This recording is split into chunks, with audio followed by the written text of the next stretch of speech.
আচ্ছা, তো আজকের এই ক্লাসে আমরা মেইনলি পড়াশোনা করব বোর পরমাণু মডেল যেটা ছিল সেটা নিয়ে, এবং এইটা রিলেটেড যত ধরনের সিদ্ধান্ত ছিল সেগুলো একটু দেখার চেষ্টা করব। তো চলো শুরু করা যাক। সো সবার প্রথমে তোমাকে একটু বুঝিয়ে দিই ভাই, যে বোর পরমাণু মডেলের এইটা এসেছিল 1913 সালে, এবং এইটার জন্য বিজ্ঞানী নিলস বোর নোবেল পুরস্কারও পাইছিলেন। তো আমরা বলতে পারি কি এইটার আবিষ্কারকের নাম হচ্ছে নিলস বোর। ঠিক আছে, উনি কিভাবে এই মডেলটা দিছিলেন? তো একদম ইজিলি যদি বুঝাই, উনি মডেলটার আইডিয়াটা পাইছিলেন বেসিক্যালি রাদারফোর্ডের যে মডেলটা ছিল, রাদারফোর্ডের মডেলটা নিছিলেন, এবং ম্যাক্সওয়েলের যেই তত্ত্বটা ছিল, এই দুইটা তত্ত্ব একত্রিত করে উনি হচ্ছে ওনারই মডেলটা দিছিলেন।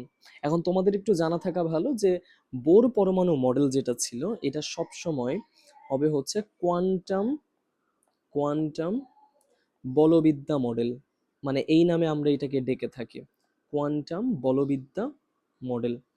এখন এই কোয়ান্টাম বলবিদ্যা মডেলটা এত বেশি এক্সাইটিং কেন ছিল, বিজ্ঞানী মহলে এটা নিয়ে এত ক্রেজ কেন ছিল, এটা একটু বোঝো। বেসিক্যালি এই কোয়ান্টাম বলবিদ্যা মডেলের মধ্যে আমরা যত ধরনের ওই যে নিউক্লিয়াসের আশেপাশে যত ধরনের এরকম শক্তিস্তর পাচ্ছিলাম, এই শক্তিস্তরগুলাকে বিভিন্ন নামে ডাকা, এবং হচ্ছে এইটার শক্তির যে রেঞ্জটা এটা হচ্ছে বলে দেওয়া, এটা কমপ্লিটলি হচ্ছে বোর সাহেব নিজে করছিলেন। তার মানে ওনার যে প্রথম ডিসিশনটা ছিল সেটা হচ্ছে প্রতিটা শক্তি স্তর এর যেই ধারণাটা সেটা, তার মানে শক্তি স্তরগুলোর মধ্যে যখন ইলেকট্রন ঘোরাফেরা করবে, ইলেকট্রনগুলো কোন দিকে ঘুরবে, এই শক্তি স্তরগুলোর সাইজ কেমন হবে, এইখানে আমরা আর কি কি ধরনের প্রপার্টিস ওর মধ্যে পাবো, এইসব নিয়ে কাজ করছিলেন। দ্বিতীয় যেই তত্ত্বটা ছিল দ্বিতীয় যে তত্ত্বটা ছিল সেটা ছিল এখানে যে ইলেকট্রনগুলো ঘুরতেছে, এই ঘূর্ণনটা এই যে নিউক্লিয়াসের আশেপাশে যখন হচ্ছে আমরা ইলেকট্রনগুলোকে ঘুরতে দেখব, হুম, তার মানে নিউক্লিয়াসের আশেপাশে যখন আমরা ইলেকট্রনকে ঘুরতে দেখব, তখন ইলেকট্রন কোন শক্তি স্তর থেকে ঘুরতেছে তার উপর বেস করে আমরা এদেরকে বলতে পারবো যে এদের ভরবেগটা কি হবে। তার মানে এনার পরবর্তী যে শর্তটা ছিল সেটা ছিল ভরবেগ রিলেটেড। এবং লাস্টের যেই কথাটা সেটাকে আমরা একটু দেখে নিতে চাই। আমাদের কাছে যেই শক্তি স্তরগুলা ছিল ভাইয়া, এই শক্তি স্তরগুলা মধ্যে থাকা ইলেকট্রন যদি কখনো এমন হয় যে এই ঘর থেকে লাফ দিয়ে এ প্রথম ঘরে চলে আসছে, অথবা অথবা সে এরকম ভাবে নিচের এই প্রথম ঘর থেকে লাফ দিয়ে উপরের ঘরে চলে আসছে, হইতেই পারে। তার মানে আমাদের তৃতীয় যেই শর্তটা ছিল বা তৃতীয় যেই সিদ্ধান্তটা ছিল সেটা ছিল কমপ্লিটলি ইলেকট্রনের এই জাম্পিং এর রিলেটেড। তার মানে ইলেকট্রন যখন একটা নির্দিষ্ট কক্ষপথে জাম্প করে তখন এই ইলেকট্রনগুলা হয় শক্তি শোষণ করে শক্তি শোষণ করে, না হইলে শক্তি বিকিরণ করে। তাহলে কি করে ভাই? শক্তি শোষণ করে, না হলে বিকিরণ করে। এখন কোন জিনিসটা সে করবে এইটা হচ্ছে তৃতীয় শক্তি স্তরে ব্যাখ্যা করা আছে। আমরা যখনই হচ্ছে দেখব যে সে শক্তি শোষণ বা বিকিরণ করতেছে, শক্তির বিকিরণকালীন সে এক ধরনের তরঙ্গ উৎপন্ন করে, যেইটাকে আমরা বর্ণালী নামে চিনি। এখন যখন সে হচ্ছে শক্তি গ্রহণ করে উচ্চ শক্তি স্তরে যাচ্ছে, তখন কি হয় জানো? তখন সে বাইরে থেকে একটা বর্ণালী শোষণ করে, এটাকেও আমরা বর্ণালী নামে ডাকবো। এখন দুটোটাই তো বর্ণালী হয় না, তাই না? তাহলে একটাকে আমরা বলবো হচ্ছে শোষণ বর্ণালী, যে শোষণ করার জন্য, এনার্জি শোষণের জন্য যা তৈরি হবে, আর এটা হচ্ছে বিকিরণ বর্ণালী, যেটা হচ্ছে বিকিরণ করার জন্য, শক্তি ছেড়ে দেওয়ার জন্য তৈরি হচ্ছে। তাহলে এই হচ্ছে আমাদের তিনটা আলাদা আলাদা সিদ্ধান্ত, যেটা বোর পরমাণু মডেল থেকে আসে আর কি। তাহলে আমরা এখন প্রত্যেকটা সিদ্ধান্তকে একটু ভেঙে চুরে হচ্ছে বোঝার চেষ্টা করব, স্টাডি করব। চলো আমরা প্রথম যে সিদ্ধান্তটা সেটার মধ্যে আগে যাই। আমাদের প্রথম শর্তটা এরকম ছিল যে এই যে আমাদের কাছে একটা নিউক্লিয়াস থাকবে, এটার আশেপাশে আমরা বেশ কিছু শক্তি স্তর দেখব, তাই না? এর আশেপাশে আমরা বেশ কিছু এভাবে শক্তি স্তর দেখব। আচ্ছা, আরেকটা কি, চলো।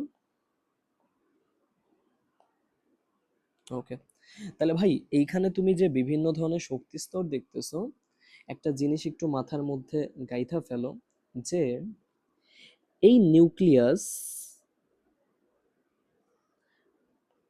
এটা হচ্ছে আমাদের নিউক্লিয়াস, এবং এটার আশেপাশে যতগুলো শক্তি স্তর থাকবে, যেমন হচ্ছে এইটা, তাই না? এটা পেয়েছ, এটাকে আমরা বলবো প্রথম শক্তি স্তর। কি নামে ডাকবা ভাই? এটাকে ডাকবা হচ্ছে প্রথম শক্তি স্তর। এমনই ভাবে তুমি এখানে যেটা পাচ্ছ, এটাকে কি নামে ডাকবা? এটাকে ডাকবা দ্বিতীয় শক্তি স্তর। ঠিক আছে, তাহলে আমরা এখানে কতগুলা শক্তি স্তর পাচ্ছি? দুইটা লিখছি। আচ্ছা, এখানে আরেকটা আছে, তাই না? তাহলে এটাকে আমরা কি নামে ডাকবো? এটা হচ্ছে আমাদের তৃতীয় শক্তি স্তর। দেখো, এই যে প্রত্যেকটা শক্তি স্তর, এই শক্তি স্তরগুলোর মধ্যে যখনই ইলেকট্রন থাকবে, তখন ইলেকট্রন এই শক্তি স্তরগুলো দিয়ে ঘুরতে থাকবে। তার মানে আমরা বলতে পারি যে যখন কোনো শক্তি স্তরে ইলেকট্রন থাকে, যখন কোনো শক্তি স্তরে ইলেকট্রন থাকে, তখন এমন হয় এই ইলেকট্রনটা কোন ধরনের শক্তি শোষণও করে না, বিকিরণও করে না, মানে ও জাস্ট হচ্ছে ঘুরতে থাকে। যখন কোনো শক্তি স্তরে ইলেকট্রন থাকে, তখন সে কোনো শক্তি শোষণ বা বিকিরণ করে না, কোনো শক্তি শোষণ বা বিকিরণ করে না। এবং এই প্রত্যেকটা ইলেকট্রনের একটা নির্দিষ্ট শক্তি থাকে। ইলেকট্রন সমূহের নির্দিষ্ট শক্তি থাকে, নির্দিষ্ট শক্তি থাকে। এখন এই যে প্রত্যেকটা ইলেকট্রনের একটা নির্দিষ্ট শক্তি থাকে, যদি কারো শক্তি থাকে বাট হচ্ছে খুবই কম, সে প্রথম শক্তি স্তরটার মধ্যে থাকবে। কারো যদি শক্তি একটু বেশি হয়, তাহলে সে দ্বিতীয় শক্তি স্তরটার মধ্যে থাকবে। কারো যদি শক্তি অনেক বেশি হয়, তাহলে সে তৃতীয় শক্তি স্তরটার মধ্যে থাকবে। তার মানে এখানে যতগুলো শক্তি স্তর আঁকা হয়েছে ভাই, এই প্রত্যেকটা শক্তি স্তর নিউক্লিয়াস থেকে যতই বাইরের দিকে থাকবে, এদের এনার্জি লেভেলটাও আস্তে আস্তে কি হবে? বাড়তে থাকবে। তার মানে আমি যদি বলি যে প্রথম শক্তি স্তরে আমাদের এনার্জি হচ্ছে E1, তাহলে দ্বিতীয় শক্তি স্তরে কি হবে? E2 হবে। তৃতীয় শক্তি স্তরে হবে E3। তার মানে বলা যেতে পারে, এখান থেকে একটা সিদ্ধান্ত নিতে পারি আমরা, যে আমাদের এনার্জির ক্রমটা হবে E1 থেকে E2 বড়, E2 থেকে হচ্ছে E3 বড়। তার মানে যতই তুমি এনার্জি ইলেকট্রন গুলাকে প্রোভাইড করবা, ওই ইলেকট্রন গুলা যদি হচ্ছে E1 এনার্জিতে থাকে, সে প্রথম ঘরে ঘুরবে। যদি সে E2 এনার্জি গ্রহণ করতে পারে কোনোভাবে, সে ঘুরবে হচ্ছে দ্বিতীয় শক্তি স্তরে। যদি কোনো ইলেকট্রনের কাছে E3 পরিমাণ এনার্জি থাকে, সে কোথায় ঘুরবে? এইখানে তৃতীয় শক্তি স্তরে ঘুরবে। বুঝতে পারছো? তার মানে ইলেকট্রন একটা নির্দিষ্ট ঘরেই ঘুরবে, এবং ওর কাছে যেই পরিমাণ এনার্জি থাকবে ওটার উপর বেস করে সে ঘুরতে থাকবে। তাহলে জিনিসটা হচ্ছে এরকম, এক্সাম্পলটা হচ্ছে কোনো ইলেকট্রনের কাছে, কোনো ইলেকট্রনের কাছে যদি E3 এনার্জি থাকে, E3 এনার্জি থাকে, সে তৃতীয় শক্তি স্তর বরাবর ঘুরবে, সে তৃতীয় শক্তি স্তরে ঘুরবে। আশা করি বুঝতে পারছো। যদি ওর কাছে এনার্জি আরেকটু বেশি থাকতো, E4 পরিমাণ এনার্জি থাকতো, সে হচ্ছে E4 চতুর্থ শক্তি স্তরে ঘুরতো, এরকম। তো ভাই, এই ছিল আমাদের এনার্জি রিলেটেড কথাবার্তা। এখন প্রত্যেকটা ইলেকট্রন যখন একটা নির্দিষ্ট শক্তি স্তরে ঘুরে, তখন সেখানে ইলেকট্রনটার আমরা কি পাই? আমরা এনার্জি পাই। এই এনার্জি পরীক্ষায় বের করতে দিতে পারে তোমাকে। প্রত্যেকটা ইলেকট্রন এরকম হতে পারে একটা নির্দিষ্ট স্পিডে ঘুরতেছে, তার মানে তার ভেলোসিটি, এটা পরীক্ষায় আসতে পারে। অথবা তোমাকে দিতে পারে ইলেকট্রনগুলা নিউক্লিয়াস থেকে কত দূরে ঘুরতেছে, তার মানে কোনো একটা শক্তি স্তরের ব্যাসার্ধ বা রেডিয়াস, এইটা তোমাকে দিতে পারে। তাহলে ভাইয়া, পরীক্ষায় হচ্ছে তোমাকে এই কয়টা কোশ্চেনের মধ্যে থেকেই আসবে কোশ্চেন্স। অ্যান্ড তুমি কিভাবে সলভ করবা। আমি তোমাকে একটা শর্ট সূত্র দিয়ে দিচ্ছি। এনার্জি বের করার জন্য আমরা এই সূত্রটা ইউজ করব, ইএন ইকুয়ালস টু E1 ভাগ হচ্ছে এন স্কোয়ার। তার মানে তুমি যখন প্রথম শক্তি স্তরে আছো, তুমি ঘুরতেছো -13.6 ইলেকট্রোভোল্ট এটা নিয়ে, তাই না? তাইলে 13.6 ইলেকট্রন ভোল্ট এটা নিয়ে তুমি ঘুরতেছো প্রথম শক্তি স্তরে। তোমাকে যদি এখন আজ করে তুমি এন নামক শক্তি স্তরে থাকলে কত এনার্জি নিয়ে ঘুরবা, তো তুমি ওইটারও অ্যান্সার পেয়ে যাচ্ছ যে তুমি কত এন এর জন্য জাস্ট হচ্ছে এইখানে এন স্কোয়ার দিয়ে ওইটাকে ভাগ করে দিবা। যদি 3 নম্বর শক্তি স্তর বলে তাহলে এন এর মান কত হবে, এন এর মান দাঁড়াবে 3, তাকে 3 স্কোয়ার করলে ওই যে 9 দিয়ে ভাগ করলে হয়ে যাবে, তাই না? এই ছিল আমাদের মেকানিজমটা। আই হোপ তোমরা কিছুটা ধরতে পারছো। এমনই সেম ভাবে যে তোমাকে রেডিয়াস বের করতে বলে, কখনো রেডিয়াস বের করার নিয়মও same, R N equals to হচ্ছে এন স্কোয়ার ইন্টু হচ্ছে আর, এভাবে আমরা বের করি। বুঝতে পারলাম? চলো এক এক করে বের করা যাক প্রত্যেকটা। যেখানে আর ওয়ানের মান কত ছিল, আর ওয়ানের মান হবে 0.53 আর্মস্ট্রং। চলো শিখি। তাহলে সবার প্রথমে আমরা এইখানে এক কাজ করি, চলো আমরা এইখানে সবার প্রথমে শিখব কিভাবে আমরা সর্বোচ্চ ইলেকট্রন নাম্বারটা নির্ণয় করব। সর্বোচ্চ ইলেকট্রন সংখ্যা নির্ণয়। দেখো খুবই সোজা, খুবই সহজ। আমরা সর্বোচ্চ ইলেকট্রন সংখ্যা কিভাবে নির্ণয় করতে পারি। ফার্স্ট অফ অল তোমাকে বুঝতে হবে তুমি কোন ঘরেরটা বের করতে চাও। যদি এন তম শক্তি স্তরের, এন তম শক্তি স্তরের সর্বোচ্চ ইলেকট্রন নির্ণয় করতে চাও, সর্বোচ্চ ইলেকট্রন, তাহলে তোমাকে 2n স্কোয়ার এই সূত্রটা ইউজ করতে হবে। বুঝতে পেরেছো? তা চলো করি, আমরা এক এক করে দেখি। n এর মান যদি 1 হয়, ওই শক্তি স্তরটাকে আমরা বলি কে শক্তি স্তর, কে শেল। এই কে শেলের মধ্যে কতগুলা ইলেকট্রন থাকবে সর্বোচ্চ, একটু লিখি। এখানে সর্বোচ্চ ইলেকট্রন হচ্ছে 2n এর স্কোয়ার। তার মানে কত, 2 ইন্টু 1 এর স্কোয়ার। এর মানে হচ্ছে 2 ইন্টু 1, যাকে আমরা কি লিখতে পারি জানো, 2টা। তার মানে সর্বোচ্চ 2টা ইলেকট্রন থাকবে। এমনই সেম ভাবে যদি এখানে 2 হইতো, তাহলে এটা কে থেকে কোন শেলকে মিন করতো, এল শেলকে মিন করতো, এল। তার মানে আমরা এন এর ভ্যালুর উপর ডিপেন্ড করে কে, এল, এম, এন, ও, পি এরকম করে যাইতে থাকবো। বুঝতে পারলাম? এভাবে যাবে। এখন তাহলে চলো সর্বোচ্চ ইলেকট্রন এইটার ক্ষেত্র বের করে ফেলি। সর্বোচ্চ ইলেকট্রন নাম্বারটা হবে 2n স্কোয়ার। তার মানে 2 ইন্টু 2 এর স্কোয়ার গুণ করলে পাচ্ছি কত, 2 ইন্টু 4, যার রেজাল্টটা দাঁড়াবে কত জানো, 8। তাহলে সর্বোচ্চ 8টা ইলেকট্রন এখানে থাকতে পারে। এমনই সেম ভাবে তুমি যদি হচ্ছে n এর মান 3 ধরতাম, কে এল এম, তাহলে এটা কি দাঁড়াবে, এটা দাঁড়াবে হচ্ছে এম শেল। তাহলে এম শেলের মধ্যেও সেম কথা, যে সর্বোচ্চ কয়টা ইলেকট্রন থাকবে। আমরা বলবো এখানে সর্বোচ্চ ইলেকট্রন থাকবে 2n স্কোয়ার পরিমাণ। তাহলে লিখি চলো, 2 ইন্টু 3 স্কোয়ার ইকুয়ালস টু কত দাঁড়াচ্ছে, 2 ইন্টু 9। তাহলে অ্যান্সারটা দাঁড়াবে কত, অ্যান্সারটা দাঁড়াবে 18। তাহলে 18টা ইলেকট্রন আছে। এমনই সেম ভাবে আমরা এন এর বিভিন্ন মানের জন্য বিভিন্ন রেজাল্টস পাচ্ছি, তাই না? চলো আমরা আরো কিছু বের করে ফেলি এখান থেকে, ঠিক আছে? চলো আমরা আরো কিছু বের করি এখান থেকে।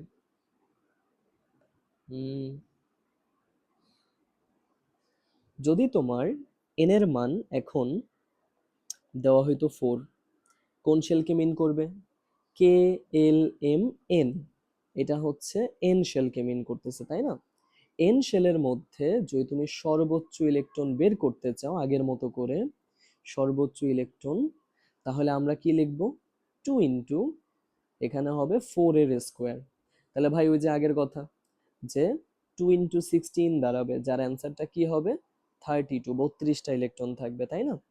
আচ্ছা, এন এর মান যদি এরকম সেম ভাবে 5 হয়, আমরা লিখবো এটা ও শেলকে মিন করছে। আচ্ছা, এমনই ভাবে চলো সর্বোচ্চ ইলেকট্রন কত হবে নির্ণয় করে নেওয়া যাক। সর্বোচ্চ ইলেকট্রন কত দাঁড়াবে, সর্বোচ্চ ইলেকট্রন দাঁড়াবে 2 ইন্টু 5 এর স্কোয়ার। তাহলে আমরা 2 × 25 পাচ্ছি। অ্যান্সারটা কি বলা যায়? অ্যান্সারটা বলা যায় 50টা ইলেকট্রন থাকবে। আচ্ছা, এমনই ভাবে n এর মান যদি 6 হতো, NO পি শেল, এটা পি শেলে সর্বোচ্চ ইলেকট্রন কয়টা? সর্বোচ্চ ইলেকট্রন দাঁড়াবে 2 × 6 এর স্কোয়ার, তাহলে 2 × 36। অ্যান্সারটা কত থাকে? অ্যান্সারটা থাকে হচ্ছে 72টা, ঠিক আছে। আচ্ছা, এমনই সেম ভাবে n এর মান যদি 7 হইতো, তাহলে পি শেলের জায়গায় আমরা লিখতাম হচ্ছে কিউ, তাই না? তাহলে কিউ শেল, MnO2P। আচ্ছা, ঠিক আছে। তাহলে এইখানে সর্বোচ্চ ইলেকট্রন কয়টা হইতো ভাই? সর্বোচ্চ ইলেকট্রন নাম্বার আমরা তখন লিখতাম 2 × 7 এর স্কোয়ার। তাহলে ভাই একইভাবে করে ফেলি, চলো। 49, তাহলে বলা যেতে পারে কত দাঁড়াচ্ছে? 98, 98টা। এখন এটা হচ্ছে সর্বোচ্চ কয়টা ইলেকট্রন এখানে আমরা রাখতে পারি আর কি, হ্যাঁ। বাট থাকে কয়টা? দেখো, সর্বোচ্চ ইলেকট্রন এখানে থাকে 32টা। 50টার জায়গা আছে, বাট সর্বোচ্চ 32টা থাকবে, এর বেশি যাবে না কখনো। এখানেও সেম কথা, সর্বোচ্চ 72টা জায়গা আছে, বাট থাকবে হচ্ছে 32টা। বুঝলা? 98টা, বাট থাকে কয়টা? থাকে হচ্ছে 32টা। এরকম। তাহলে আমরা আশা করি এইখানে বোরের পরমাণু মডেলের সর্বোচ্চ ইলেকট্রন কিভাবে বের করতে হয় এটা শিখে ফেলছি। ওকে, চলো আমরা নতুন একটা টপিক শিখি এখন। বোরের পরমাণু মডেল থেকে আমরা বিভিন্ন শক্তি স্তরের ব্যাসার্ধ নির্ণয় করব। আমরা যে বোরের বিভিন্ন কক্ষপথ দেখছিলাম এখানে, তাই না? এই যে দেখো, এখানে যে বিভিন্ন কক্ষপথ দেখছিলাম, এই কক্ষপথগুলোকে আমরা শক্তি স্তর, শেল ইত্যাদি বিভিন্ন নামে ডাকতে পারি, তাই না? তাহলে বোর কক্ষপথের আমরা এখন যে কাজটা করব, বোর ব্যাসার্ধ নির্ণয় করব। তাহলে বোর কক্ষপথের বোর ব্যাসার্ধ নির্ণয় করব। একটু শিখিয়ে দিই তোমাদেরকে কিভাবে কি নির্ণয় করতে হয়। লক্ষ্য করো, আমাদের মাঝখানে কি থাকবে? নিউক্লিয়াস থাকবে। নিউক্লিয়াসকে ঘিরে কারা থাকবে ভাই? নিউক্লিয়াসকে ঘিরে থাকবে আমাদের এই শক্তি স্তরগুলা, তাই না? এখন শক্তি স্তর অনেকগুলো আঁকি, চলো। এটা হচ্ছে আরেকটা শক্তি স্তর, এইটা ধরো 3 নাম্বার আরেকটা শক্তি স্তর আঁকলাম। ওকে, আচ্ছা, এক কাজ করা যাক, আমরা আরেকটা শক্তি স্তর দেই, 4টা আঁকি। আসো, ওকে, 4টা হয়েছে। একটু সাইজ মনে হয় উল্টাপাল্টা করছি, তাই না? আচ্ছা, এই যে একটু ঠিক করি, আসো এইভাবে। ডান ডান ডান। তো চলো, একদম মাঝখানে কি আছে? নিউক্লিয়াস আছে। তোমাকে যদি এখন কখনো আস্ক করি যে ভাই, এইখানে আমাদের প্রথম শক্তি স্তরে এইটা কি? ও, কি করলাম এটা? প্রথম শক্তি স্তরের এইটা কি? এটা হচ্ছে আমাদের প্রথম বোর ব্যাসার্ধ। তার মানে এই যে দেখো, এই সেন্টার থেকে যদি তুমি প্রথম শক্তি স্তর বরাবর একটা দাগ কল্পনা করো, এটাকে আমরা বলবো হচ্ছে প্রথম বোর ব্যাসার্ধ। এটাকে আমরা কি দিয়ে প্রকাশ করি জানো? এটাকে আমরা প্রকাশ করি হচ্ছে R1 দ্বারা। কি দ্বারা? R1 দ্বারা। তাহলে আমি যদি এখানে R1টা নির্ণয় করতে চাই, কিভাবে করব? R1 এর ভ্যালুটা সবসময় ফিক্স থাকবে কত? 0.53 আর্মস্ট্রং। যদি আমি ভিন্ন আরেকটা নিয়ে কাজ করি এখন, যে এই সেন্টার থেকেই আমি এত দূরের কোনো একটা, তার মানে এই যে দ্বিতীয় শক্তি স্তর, এটাকে আমরা R2 নামে ডাকবো। যদি তুমি দ্বিতীয় শক্তি স্তরের ব্যাসার্ধ নির্ণয় করতে চাও, তাহলে R2 এর সূত্রটা হবে n² ইন্টু R1। বলে রাখি, এখানে আমাদের মেইন সূত্র হচ্ছে Rn equals to n² into হচ্ছে R1। তার মানে বুঝলাম? তার মানে হচ্ছে আমাদের n এর যে ভ্যালুটা চাবে, যদি হচ্ছে দ্বিতীয় শক্তি স্তর বলে, তাহলে n এর মান হবে 2। ওভাবে করে বের করে আনবো। তাহলে চলো করি, 2কে স্কোয়ার করে জাস্ট হচ্ছে এখানে R1 দিয়ে গুণ করতে হবে। তাহলে R1 এর মান কত? যেটা ছিল 0.53 আর্মস্ট্রং ছিল, তাই না? এই ভ্যালুটা দিয়ে গুণ করবা। এখন তোমাদের কাছে যদি ক্যালকুলেটর থাকে, কুইকলি তোমরা হচ্ছে এই গুণটা করে ফেলো। এখানে 4 ইন্টু 0.53 আর্মস্ট্রং পাচ্ছ। তাহলে কত আসে? এখানে দাঁড়াবে 2.12 আর্মস্ট্রং। বুঝতে পারলাম? এরকম ভাবে আমরা বের করি। আচ্ছা, এমনই সেম ভাবে চলো আরেকটা বের করা যাক। এই সেন্টার থেকে যদি কেউ এই শক্তি স্তর পর্যন্ত বের করতে চায়, এটাকে আমরা বলবো R3। তাহলে R3 বের করার উপায় কি? ওই যে সেম কথা, 3 স্কোয়ার ইন্টু হচ্ছে R1 এর মান। তাহলে 3 স্কোয়ার করলা, R1 এর মান বসালা 0.53 আর্মস্ট্রং, আর এখানে কি পেলাম 9 ইন্টু 0.53 আর্মস্ট্রং। তাহলে আগের মতো করে গুণ করি চলো, 9 এর সাথে 0.53 গুণ করলে কত হয়?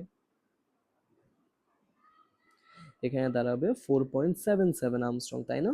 এই হচ্ছে আমাদের একটা অ্যান্সার। বুঝলা? চলো আরেকটা ট্রাই করা যাক। যদি হচ্ছে কখনো বলে যে এই যে এই ঘর থেকে, সেন্টার থেকে একদম লাস্টের ঘর, চতুর্থ শক্তি স্তর, এটা হচ্ছে R4, বের করবা কেমনে? R4 ইকুয়ালস টু হচ্ছে 4 এর স্কোয়ার গুণ হচ্ছে R1, কত আসবে? এটা আসবে 16 ইন্টু আসবে 0.53 আর্মস্ট্রং। বুঝলাম এটা? আচ্ছা, তাহলে আমরা এই পর্যন্ত যদি পেয়ে যাই, আমরা জাস্ট হচ্ছে এখন ওই যে গুণ করব কি দিয়ে? 16 দিয়ে। তাহলে অ্যান্সার চলে আসতেছে যে 8.48 আর্মস্ট্রং। আশা করি পারবা। এমনই সেম ভাবে তোমরা হচ্ছে তাহলে এমনই সেম ভাবে যদি হচ্ছে এগুলা ধরে ফেলো, তোমরা হচ্ছে এই কয়টা বাসায় ট্রাই করো। R5 এর ভ্যালু কত হবে, R6 এর ভ্যালু কত হবে, R7 এর ভ্যালু কত হবে। ওকে, অ্যান্সারটা বের করে দেখা। আমরা নেক্সটের টপিকটায় চলে যাচ্ছি। এখন প্রত্যেকটা শক্তি স্তরে আমরা শিখেছিলাম ইলেকট্রন যখন থাকে একটা নির্দিষ্ট এনার্জি নিয়ে এসে থাকে।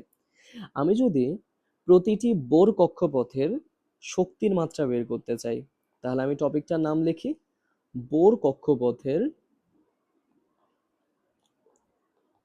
শক্তি মাত্রা। আমরা যদি বোর কক্ষপথের শক্তি মাত্রা নির্ণয় করতে চাই, তাহলে নিয়মটা কি? একদম সোজাসাপটা একটা নিয়ম আছে ভাই। আমরা EN দিয়ে হচ্ছে বের করতে পারি, যেখানে E1 কে ভাগ করতে হবে কি দ্বারা? N² দ্বারা। এটা হচ্ছে আমাদের এই প্যাটার্নের সূত্রটা। এখন এখানে আমি একটু আগের যদি ছবিটা এক দফা নিয়ে নেই এখান থেকে, চলো এটাকে আমরা কপি করি।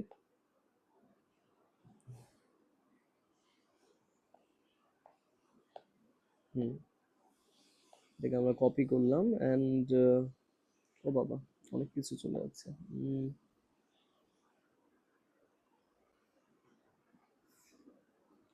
আমি যদি প্রত্যেকটার আলাদা আলাদা এনার্জি লেভেল বের করতে চাই এখন, হ্যাঁ, পারবো নাকি? দেখো, এখানে আমি আর না, এখানে আমি আর না, আমি বের করব কি? আমি হচ্ছে এনার্জির ভ্যালুটা বের করব, ঠিক আছে? আমি আর গুলাকে একটু মুছে ফেলি। হুম, ঠিক আছে। তো ভাইয়া আমরা কি বের করতে চাই এখানে? আমরা বের করতে চাই এনার্জির ভ্যালু। তো কিভাবে কি বের করবা? দেখো, আমরা প্রথম যে এনার্জিটা পাবো, এই এনার্জিকে আমরা যদি E1 দিয়ে প্রকাশ করি, তাহলে আমাদের প্রথম এনার্জির লেভেলটা সবসময় কত হবে জানো? E1 এর মান আমাদেরকে মুখস্থ বসাইতে হবে। কত বসাইতে হবে? E1 এর মান আমাদের মুখস্থ বসাইতে হবে। তাহলে মানটা হচ্ছে -13.6 ইলেকট্রোভোল্ট, ঠিক আছে? -13.6 ইলেকট্রোভোল্ট। এটাকে তুমি বলবা প্রথম শক্তি স্তরে বিদ্যমান ইলেকট্রন এর শক্তি। তার মানে যদি প্রথম শক্তি স্তরে কখনো ইলেকট্রন থাকে, তাহলে সেই ইলেকট্রনটা এতটুকু এনার্জি নিয়ে থাকবে। বুঝতে পারছো? তাহলে ফার্স্ট শেলে একটা ইলেকট্রন যদি থাকে, তাহলে সেই শেলে ইলেকট্রনটা এত এনার্জি নিয়ে থাকবে। বুঝতে পারছি ভাইয়া এই পর্যন্ত?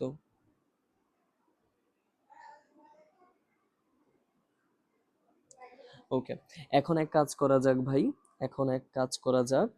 আমরা যদি দ্বিতীয় শক্তি স্তরটা বের করতে চাই, তাহলে চলো করি। আমরা দ্বিতীয় শক্তি স্তর, তেমন হচ্ছে E2 বের করতে চাই। এখন E2 বের করার নিয়মটা কি ছিল? তোমরা মাত্র শিখেছো, তাই না? E2 ইলেকট্রনটার এনার্জি আমরা বের করতে চাই। E2 এর মান হচ্ছে E1 কে ভাগ করতে হবে N² দিয়ে। আগের কথা, -13.6 ইলেকট্রন ভোল্টকে তুমি ভাগ করবা কত দিয়ে? তুমি ভাগ করবা ভাই 2 এর স্কোয়ার করে। তাহলে কত আসবে জানো নাকি? তাহলে চলো করি। এখানে আমরা সবার প্রথমে হচ্ছে ভাগটা করব -13.6 ইলেকট্রোভোল্ট, আর 2 স্কোয়ার মানে হচ্ছে 4 বোঝায়। তো চলো করি। -103.6 এই ফুল ভ্যালুটাকে ভাগ করতেছি 4 দিয়ে, অ্যান্সারটা দাঁড়াবে -3.4 ইলেকট্রোভোল্ট। খুবই সোজা। তার মানে এইটা বোঝাচ্ছে দ্বিতীয় শক্তি স্তরে যেই ইলেকট্রনই থাকুক না কেন, দ্বিতীয় শক্তি স্তরে বিদ্যমান ইলেকট্রন এর কি এটা শক্তি, ইলেকট্রনের এনার্জি। তাহলে আমরা বলতে পারি এটা হচ্ছে শক্তি অফ দ্বিতীয় শক্তি স্তরে বিদ্যমান ইলেকট্রন। বুঝলেন আশা করি। এমনই সেম ভাবে যদি তোমাকে বলে তৃতীয় শক্তি স্তরে যেই ইলেকট্রনই থাকুক না কেন, যেই ইলেকট্রনই থাকুক না কেন, থাকুক না কেন তার এনার্জি কত, কত মনে রাখবা তৃতীয় শক্তি স্তরে। তার মানে এইখানে যদি কোনো একটা ইলেকট্রন থাকে এটার যে এনার্জি হবে, এখানে যদি আরো একটা ইলেকট্রন থাকে, এখানে যদি অন্য আরো একটা ইলেকট্রন, যে কেউ থাকে, যেই কয়টা ইলেকট্রনই থাকুক না কেন, সবগুলো ইলেকট্রনই একই এনার্জি থাকবে। তার মানে এই ইলেকট্রনের এনার্জিও হবে কত, E3, এইটার এনার্জিও হবে E3, এইটার এনার্জিও হবে E3, এবং এইটার এনার্জিও হবে E3। যেহেতু প্রত্যেকটা ইলেকট্রনের এনার্জি সেম সেম হয়, এই জন্য এটাকে শক্তি স্তর নামে ডাকে। বুঝতে পারছো? শক্তি মাত্রাটা এখানে সেম হবে। চলো বের করা যাক। E3 যদি এখন বের করতে চাও, তাহলে E1 কে ভাগ করতে হবে n² দ্বারা। E1 এর মান কত ভাই? E1 এর মান হচ্ছে -13.6 ইলেকট্রোভোল্ট। ভাগ করবা কত দিয়ে? n² দিয়ে। তো n² এর মান কত? যেহেতু 3 নম্বর শক্তি স্তরে কাজ করতেছি, তৃতীয় বলে দিয়েছে, বলেছে না? এই যে দেখো এখানে কত বলছে, তৃতীয় শক্তি স্তর। যেহেতু তৃতীয় বলে দিয়েছে, তাই আমরা এখানে করলাম কি 3² দিয়ে ভাগ করেছে। তাহলে ভাই আগের মতো করে ফুল ম্যাথটা যদি তোমরা করে যাও, -13.6 ইলেকট্রোভোল্ট ভাগ করছো 9 এর সাথে, করি চলো। -13.6 ভাগ হচ্ছে 9, তো অ্যান্সারটা পাচ্ছি আমি 1.51 মাইনাসে ইলেকট্রোভোল্ট। আশা করি বুঝলা। এমনই সেম ভাবে যদি তোমাকে যে কোনো শক্তি স্তর দেয়, পারবা না? তাহলে এই যে এইখানে যদি কোনো একটা ইলেকট্রন থাকে, এটা এনার্জি কি হবে? এটা এনার্জি হবে E4। এখানে যদি কেউ থাকে, সেম কথা, এখানেও এনার্জি হবে E4। তুমি তাহলে বাসায় তোমার হোমওয়ার্ক থাকবে E4 এর মান, E5 এর মান, E6 এর মান, এবং হচ্ছে E7 এর মান, এই ভ্যালুগুলা বের করার চেষ্টা করবা। তো আমাদের এখানে যে প্রথম সিদ্ধান্তটা ছিল বোর কক্ষপথ থেকে, বোর এর পারমাণবিক মডেলটা থেকে, সেটা ছিল হচ্ছে প্রতিটি ইলেকট্রন নির্দিষ্ট কিছু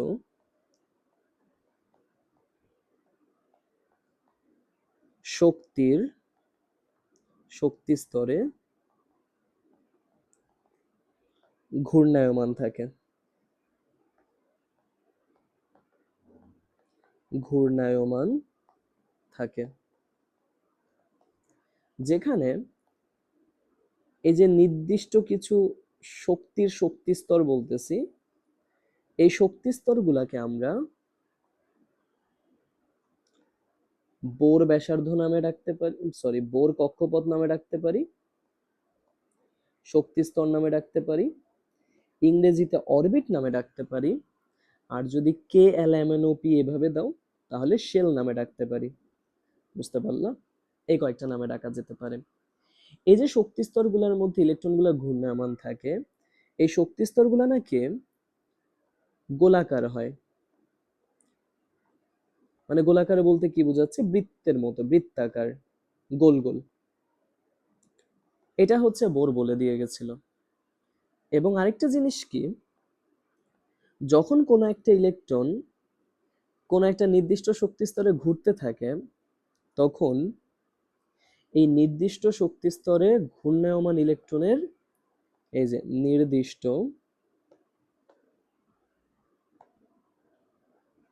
শক্তি স্তরে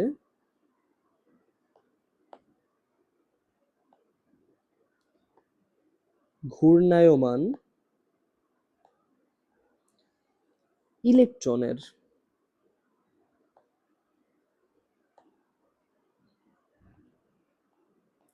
কোনো ধরনের শক্তি, কোনো ধরনের এনার্জি লস বা গেইন হয় না। বুঝলা?